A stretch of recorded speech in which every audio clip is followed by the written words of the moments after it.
मध्ये प्रवेश करणार आहोत। प्रायश्चित काल म्हणजे पश्चातापाचा काळ आणि या काळाची सुरुवात आपण राब बुधवारच्या उपासनेद्वारे करणार आहोत।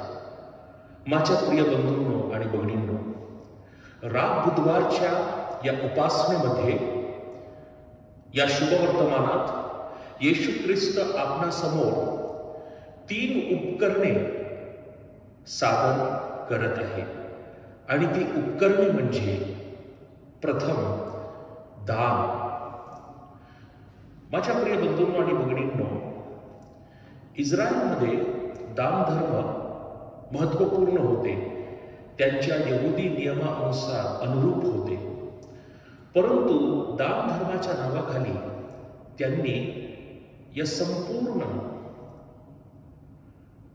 विधीला, या संपूर्ण प्रक्रियेला एक प्रहसन बनवलं होतं।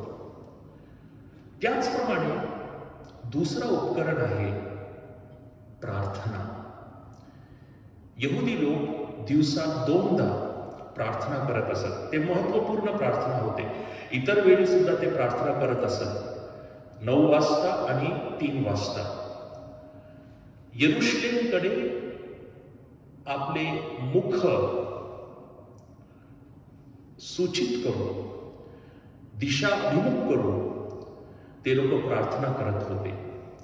परंतु ही प्रार्थना सुद्धा, ही महत्त्वपूर्ण विधी, ही महत्त्वपूर्ण प्रक्रिया सुद्धा एक प्रहसन झाले होते, कारण लोक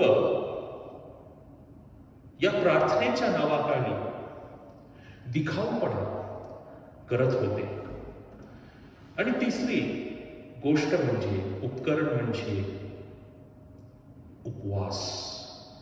यहुदी लोक उपवास करत होते सोमवारी आणि गुरुवारी। माझ्या प्रिय बंधूंनो आणि भगिनींनो, सोमवारी व गुरुवारी ते लोक उपवास करत होते, परंतु ही गोष्ट सुद्धा दिखाऊ होती।